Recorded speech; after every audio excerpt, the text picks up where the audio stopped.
Hello examiner family. So ഇപ്പോൾ നല്ലൊരു proud മൊമെൻറ്റിലാണ് ഞാനിവിടെ ഇരിക്കുന്നത്. നമ്മുടെ +1 അഗ്നി ബാച്ചിൽ പഠിച്ച് അത്രയും ഹാർഡ് വർക്ക് ചെയ്ത് പഠിച്ച് 518 മാർക്ക്, നമ്മുടെ +1-ൽ 520-ൽ 518 മാർക്ക് സ്കോർ ചെയ്തിട്ടുള്ള കായംകുളത്ത് നിന്ന് വന്ന കായംകുളത്തിൻ്റെ അഭിമാന താരമായിട്ട് വന്നിരിക്കുകയാണ് നമ്മുടെ സേറ. അപ്പോൾ സേറയ്ക്ക് ഇത്രയും മാർക്ക് കിട്ടാനുള്ള രഹസ്യമൊക്കെ നിങ്ങൾക്ക് അറിയാൻ താല്പര്യം ഉണ്ടായിരിക്കും. അപ്പോൾ നമുക്ക് ചോദിച്ചറിയാം.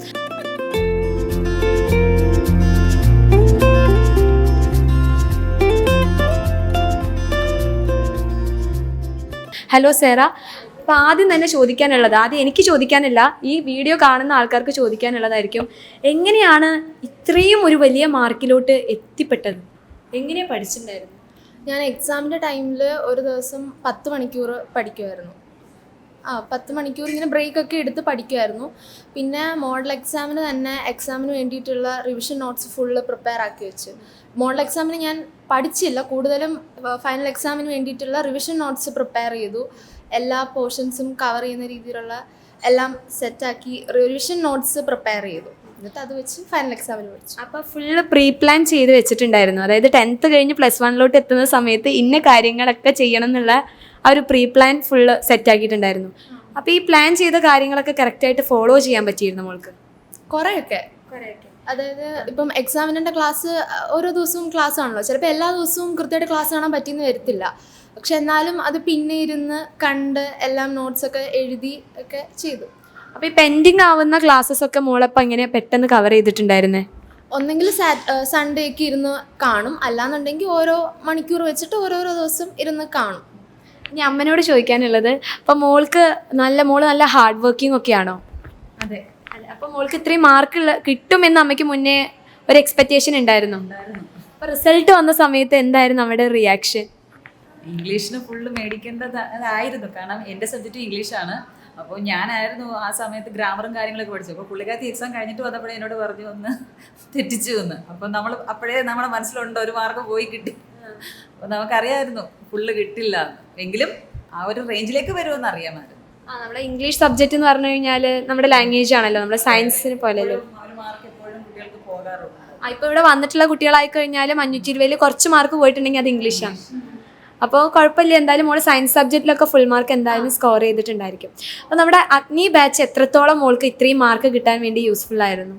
അഗ്നി ബാച്ചിൽ എല്ലാവരുടെയും ക്ലാസ്സസ് കൃത്യമായിട്ട് കണ്ടാൽ തന്നെ നമുക്ക് ഒരു ടോട്ടൽ ഐഡിയ കിട്ടും. അത് ഒരുപാട് ഹെൽപ്പ് ചെയ്തിട്ടുണ്ട്. പിന്നെ അതേപോലെ ലൈവ് ക്ലാസ്സസും കാണുമായിരുന്നു, പിന്നെ ബാച്ചിലെ ക്ലാസ്സസും, പിന്നെ ബാച്ചിലെ നോട്ട് ഗൈഡ് അതും ഒരുപാട് ഹെൽപ്പ് ചെയ്തു. പ്രീവിയസ് ഇയർ ക്വസ്റ്റ്യൻസ് ആണെങ്കിലും നോട്ടാണെങ്കിലും വേറെ പ്രിപ്പയർ ചെയ്യണ്ടായിരുന്നു, അത് തന്നെ വെച്ച് അതിൽ തന്നെ മാർക്ക് ചെയ്ത് പഠിച്ചാൽ മതി. അത് ഡിലീറ്റഡ് പോർഷൻസ് ഉണ്ടെങ്കിലും അത് വെച്ച് തന്നെ പഠിക്കേണ്ട ആവശ്യമുള്ളായിരുന്നു. പിന്നെ റിവിഷൻ ബാച്ച് അവസാനമായപ്പോൾ റിവിഷൻ ബാച്ച് ഉണ്ടായിരുന്നല്ലോ, അതിൽ വന്നപ്പോഴത്തേക്കും അവിടെയും പ്രീവിയസ് ഇയർ ക്വസ്റ്റ്യൻസ് ഒക്കെ 2 മണിക്കൂറിൻ്റെയൊക്കെ ക്ലാസ്, ഒരു ചാപ്റ്റർ, ആ ഒരു പ്രീവിയസ് ഇയർ ക്വസ്റ്റ്യൻസിൻ്റെ ആ ഒരു വീഡിയോ കണ്ടാൽ മാത്രം മതി ചാപ്റ്റർ നമുക്ക് മൊത്തം മനസ്സിലാവുമായിരുന്നു. അങ്ങനെ ഒരുപാട് ഹെൽപ്പ് ചെയ്തിട്ടുണ്ട്.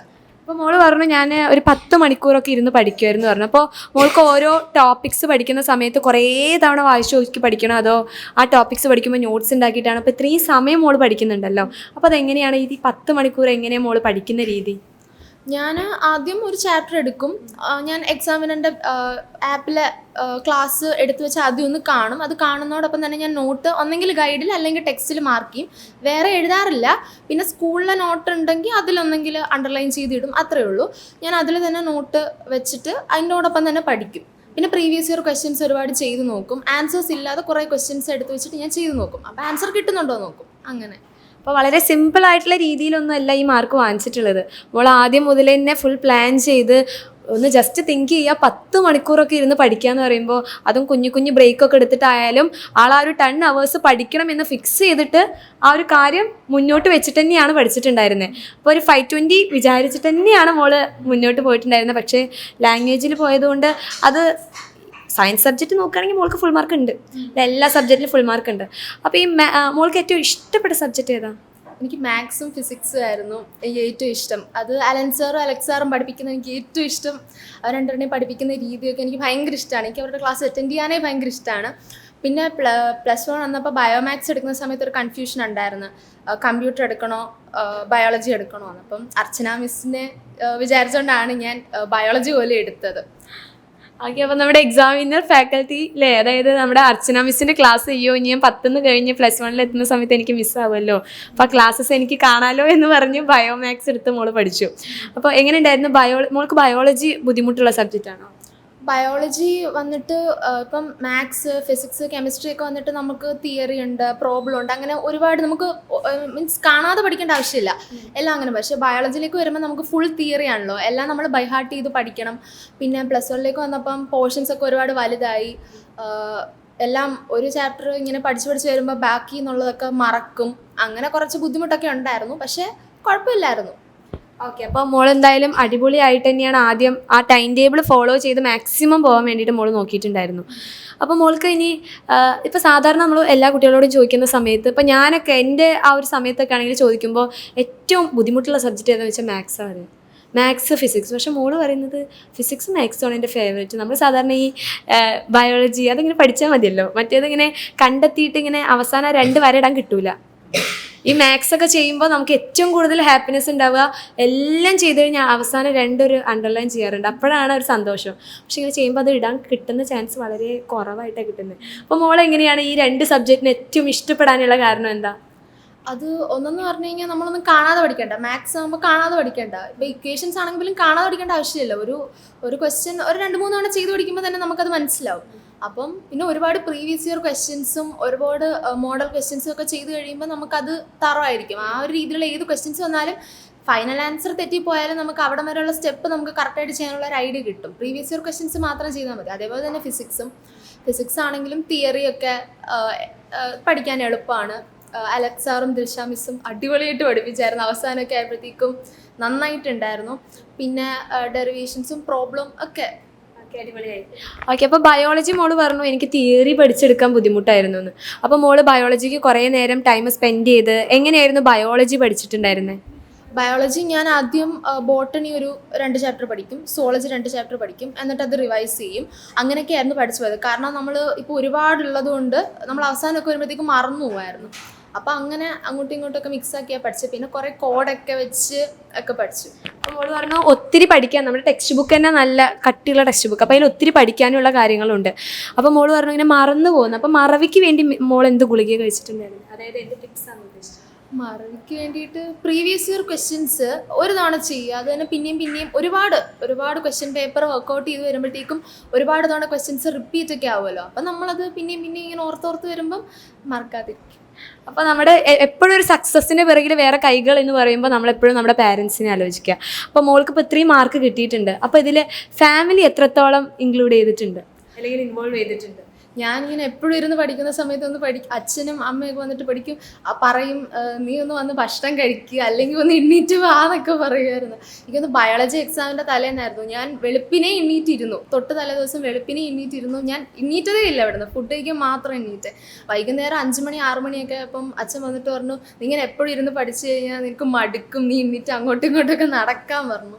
അത് സപ്പോർട്ടീവായിരുന്നു. അപ്പോൾ മോളിങ്ങനെ ഈ ഒരു എക്സാം ടൈമിൽ ഇത്രയും നേരം ഇരുന്ന് പഠിക്കുന്ന സമയത്ത് ആ ഒരു സമയത്ത് അമ്മയുടെ മനസ്സിലെന്താ വന്നിട്ടുണ്ടായിരുന്നു? പുള്ളിക്കാരത്തി എക്സാം എന്നല്ല, പുള്ളിക്കാരത്തിക്ക് അവളുടെ മാർക്ക് ഒരു വലിയ ഒരു വിഷയമാണ്. പുള്ളിക്കാരത്തിക്ക് ഒരു മാർക്ക് പോലും കുറയാൻ പുള്ളിക്കാരത്തി ആഗ്രഹിക്കുന്നില്ല. അതുകൊണ്ട് തന്നെ ഒത്തിരി ഡെഡിക്കേഷനാണ്. മറ്റുള്ളവർക്ക് കൂടുന്നതല്ല ടെൻഷൻ, പുള്ളിക്കാരത്തിക്ക് ഏറ്റവും ഹയസ്റ്റ് ആയിരിക്കണം സ്കോർ എപ്പോഴും. അപ്പോൾ ഞാൻ എപ്പോഴും പറയും മോൾ അതിനുവേണ്ടി അങ്ങനെ ഇതാകണ്ട, നമുക്ക് കിട്ടുന്നത് മതി. അങ്ങനെ പറ്റത്തില്ല. അത് 10th അങ്ങനെയായിരുന്നു. ഫുൾ A+ കിട്ടിയെന്ന് നമുക്ക് ഉറപ്പായിരുന്നു. പക്ഷേ പുള്ളിക്കാരത്തി ഒത്തിരി ടെൻഷനായിരുന്നു. ഇനി എങ്ങാനും എക്സാമിൻ്റെ തലേന്ന്, അതായത് റിസൾട്ട് വരുന്നതിൻ്റെ തലേന്ന് അമ്മേ ഞാൻ മലയാളത്തിന് അങ്ങനെ തോറ്റു പോകും. ഞാൻ ചോദിച്ചാൽ എന്താ ഇങ്ങനെ ചോദിക്കുന്നത്? എനിക്ക് എന്ന് വെച്ചാൽ പുള്ളിക്കാരത്തേക്ക് മലയാളം ഇത്തിരി പാടാണ്. അതുകൊണ്ടാണ് ഇപ്പം ഹിന്ദി എടുത്തത്. പക്ഷെ 10th വരെ നമുക്ക് മലയാളം എടുത്താലേ പറ്റുള്ളൂ. ഞാൻ അല്ലമ്മേ എനിക്ക് എന്തെങ്കിലും അങ്ങനെ തെറ്റിയിട്ടുണ്ടോ, എനിക്ക് പേടിയാവുന്നുണ്ട്. ഞാൻ പറഞ്ഞു ഒന്നുമില്ല, നീ ധൈര്യമായിട്ടിരിക്കും. റിസൾട്ട് വന്നപ്പോൾ എന്തുവാ ഫുൾ A+ ഉണ്ട്. പക്ഷേ പുള്ളിക്കാർക്ക് ഒത്തിരി ടെൻഷനാണ്. നമ്മൾ ആ ടെൻഷനിൽ നിന്ന് മാറാൻ വേണ്ടിയിട്ട് നമ്മളെപ്പോഴും അവളെ ഇത്തിരി ഒന്ന് പിറകോട്ട് വലിക്കാൻ നോക്കും. പക്ഷെ പുള്ളിക്കാരത്തി ഇങ്ങനെയല്ല, ഫ്രണ്ടിലോട്ട് തന്നെ പോയിക്കൊണ്ടിരിക്കും. അതുപോലെ തന്നെ ഏതെങ്കിലും ഒരു എക്സാമിനറിൻ്റെ ഒരു ലൈവ് മിസ്സായാൽ എന്നോട് പറയും രാവിലെ വിളിച്ചുണർത്തണം. ആ ലൈവ് രാത്രിത്തെ ലൈവ് രാവിലെ അത് റെക്കോർഡായി കിടക്കും, ഞാൻ കണ്ടോളാം അതിന്. അപ്പം എന്നെ എനിക്ക് തോന്നുന്നു 5 മണിയൊക്കെ ആകുമ്പോഴേ എന്നെ പുള്ളിക്കാരത്തെ വിളിച്ചുണർത്തി ആ ലൈവ് കണ്ട് ആ ക്ലാസ് മുഴുവൻ അറ്റൻഡ് ചെയ്തിട്ടേ പിന്നെ ഒരു സമാധാനമുള്ളൂ. അപ്പോൾ ആളൊരു കാര്യം വിചാരിച്ചു കഴിഞ്ഞാൽ നല്ല ഡെഡിക്കേറ്റഡ് ആയിട്ട് ചെയ്യും. അപ്പോൾ എനിക്ക് തോന്നുന്നു അമ്മ കുറച്ചും കൂടി ഫോർവേഡ് തിങ്കിങ്, അതായത് കിട്ടിയില്ലെങ്കിൽ പോട്ടെ നെക്സ്റ്റ് ടൈം നോക്കാം. അപ്പോൾ ഈ ഒരു ക്യാരക്ടർ ആരുടെ അടുത്തുനിന്ന് കിട്ടിയതായിരിക്കാനാ ചാൻസ്? അച്ഛൻ്റെതായിരിക്കും. അച്ഛൻ കുറച്ചും കൂടി ഡെഡിക്കേറ്റഡ് ആയിട്ട് എല്ലാ കാര്യങ്ങളും. ഓക്കെ, അപ്പോൾ മോളിപ്പോൾ കുറേ 10 വന്നിട്ടുള്ള കുറേ കുട്ടികളുണ്ടായിരിക്കും. അപ്പോൾ കുറേ കുട്ടികൾക്ക് എപ്പോഴും നമ്മൾ കുട്ടികൾ ആദ്യം ചോദിക്കുന്ന സയൻസ് ബുദ്ധിമുട്ടാണോ മിസ്സേ, ഞാൻ ഒരു ആവറേജ് സ്റ്റുഡൻ്റ് ആണ്, എനിക്ക് പഠിക്കാൻ പറ്റുമോ? അപ്പോൾ മോൾക്ക് അങ്ങനെയുള്ള കുട്ടികളോട് എന്താ പറയാനുള്ളത്? സയൻസ് നമ്മൾ കുറച്ച് ടൈം സ്പെൻഡ് ചെയ്യണം. ഇപ്പം വേറെ സ്ട്രീമിലും അതേപോലെ സ്പെൻഡ് ചെയ്യണം. പക്ഷേ സയൻസിലും നമ്മൾ കൂടുതൽ ടൈം സ്പെൻഡ് ചെയ്യേണ്ടി വരും. കാരണം ഇപ്പോൾ 10th നിന്ന് വരുമ്പോൾ ഇപ്പോൾ ഫിസിക്സ് എടുക്കുകയാണെങ്കിൽ ഇപ്പോൾ 10th നമ്മൾ പഠിച്ചിട്ടില്ലാത്ത ഒരുപാട് കാര്യങ്ങളോട് പഠിക്കാനുണ്ട്. ഇപ്പോൾ ഒരു എക്സാം എടുക്കുകയാണെങ്കിൽ ഡെറിവേഷൻ ആദ്യമൊക്കെ വരുമ്പം അത് ഭയങ്കര ബുദ്ധിമുട്ടായിരിക്കും. പക്ഷേ പിന്നെ അങ്ങോട്ട് വരുമ്പോൾ അത് മാത്രമേ അറിയുന്നുണ്ടാവുള്ളൂ. അപ്പോൾ അതൊക്കെ നമ്മൾ ഒരുപാട് ടൈം എടുത്ത് നന്നായിട്ട് ബൈ ഹാർട്ട് ചെയ്ത് പഠിക്കണം. എല്ലാ സബ്ജക്റ്റും 10th പഠിച്ചതിൻ്റെ ഡബിൾ ഉണ്ട് ഇവിടെ. അപ്പം നമ്മൾ 10th പഠിച്ച ആ ഒരു അത്രയും സമയം മാത്രം പഠിച്ചാൽ മതി എന്ന് വിചാരിക്കരുത്. അങ്ങനെ വിചാരിച്ചു കഴിഞ്ഞാൽ ഉറപ്പായിട്ട് നമ്മുടെ മാർക്ക് കുറയും. പക്ഷെ നമ്മൾ 10th എടുത്ത എഫേർട്ടിനേക്കാളും കുറച്ചും കൂടെ എഫേർട്ട് നമ്മളിവിടെ എടുക്കണം. അതെടുക്കാൻ ഓക്കെ ആണെന്നുണ്ടെങ്കിൽ ഡെഫിനറ്റ്ലി ആവറേജ് സ്റ്റുഡൻ്റ് ആണെങ്കിലും നല്ല മാർക്ക് കിട്ടും.